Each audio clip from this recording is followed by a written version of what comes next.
This is Jacob from DragonBastard Games. This is going to be the second video of campaign diaries from my current game.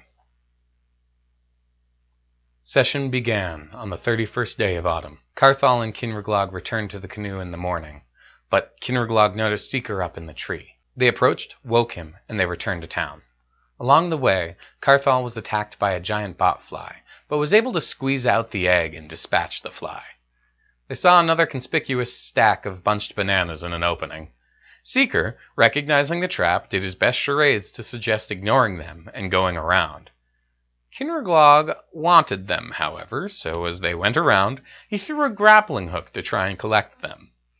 A gaggle of baboons descended on them, attacking them viciously. A little over half are dispatched before the remaining baboons flee. The group returns to the gate of Clifftop. There is some fuss.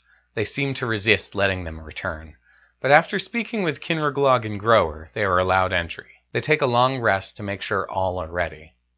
Carthal was quite exhausted from the night. They spend the afternoon going back and forth between Postmaster Jillian, their translator and best source of information, and Disciple Hank, a bizarre hermit who lives at the edge of town. Jillian fills them in on the details of the hobgoblin assassination. Along the way, they witness Singer Smoothsail's air burial, set up on a wooden scaffold in the town with a chicken coop constructed below, allowing insects to eat the body, lay eggs, maggots of which would fall for the chickens to eat. Kinraglog decides to climb it, to grow flowers in her corpse. As he descends, it becomes clear he'd been seen by a Kenku child and her father. They approach them to question, but they recognize him as the goblin who had given him a flower the previous day in exchange for translation. Disciple Hank asks them to retrieve a particular mushroom for him, with which he should be able to speak to Kara's dead father, Kara being the ghost child from the previous session. There is some amusing back and forth as they try to explain that this mushroom would just kill him before going out to Jillian to buy a better book on mushrooms and herbs for apothecary use and showing him which mushroom he was thinking of. They successfully convince him not to try and become frustrated with him for exhausting that option. He recommends that if they seek someone more knowledgeable, they should consult the Many-Fingered Lady. She is, however, 3 days' journey towards the hobgoblins' camps. The group isn't exactly excited about heading that way. Hank is a bit of a messy character, but also helpful. I don't want to push my players too hard in one direction, so I made sure to make it clear if an NPC tells them to do X, that doesn't mean it's necessarily a good idea. Will Hank prove helpful? Sure, but not in every way, especially when it means robbing the players of choice. I'm new to 5e though, and I have noticed that fights have been a little rougher than expected, so Hank is a cleric that may be able to assist them and appear suddenly if something goes very wrong with all the undead in the tower. Knowing that Seeker is capable of casting comprehend languages, they resolve to take him to the tower and see if he can speak with the zombie monks. They attempt to anchor grappling hooks to the tower to re-enter.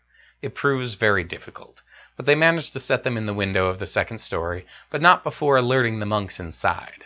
Kinraglog climbs across and scales the wall down to the front door. He knocks and is greeted by the master monk, his face stitched back together. He is not pleased. Meanwhile, Seeker and Carthal enter the second story window. Seeker hears with his spell the monk zombies protest. "What are you doing? We're going to get in so much trouble if we don't get you out of here. You need to go." About this time, Kara's spirit emerges from Carthal's backpack, which contains her skeleton, and looks around, before going up the stairs. All seem confused. One of the monks asks, "Are you working for Cynthia?"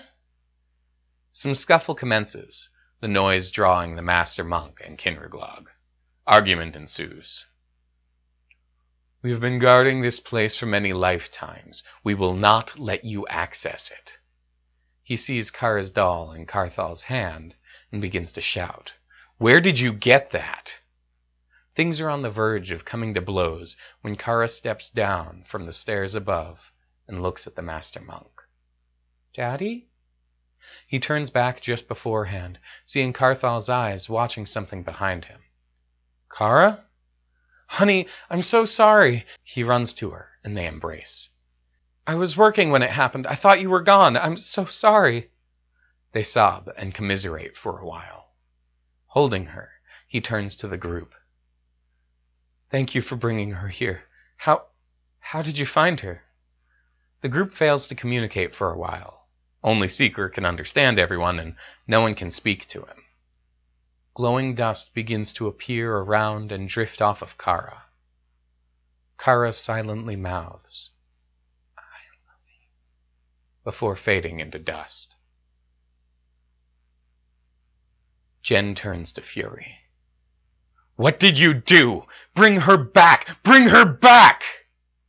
Scene. Sometimes you need to end at the right spot. This was that spot. Next week, we come back and roll initiative. If you enjoyed this, please like, subscribe, elect to receive notifications. I try to post a video every Thursday, so there should be more soon. I've also got a Patreon set up if anyone's interested in supporting me. Right now, my plan is to post more videos and possibly release some of my game notes, maps, etc.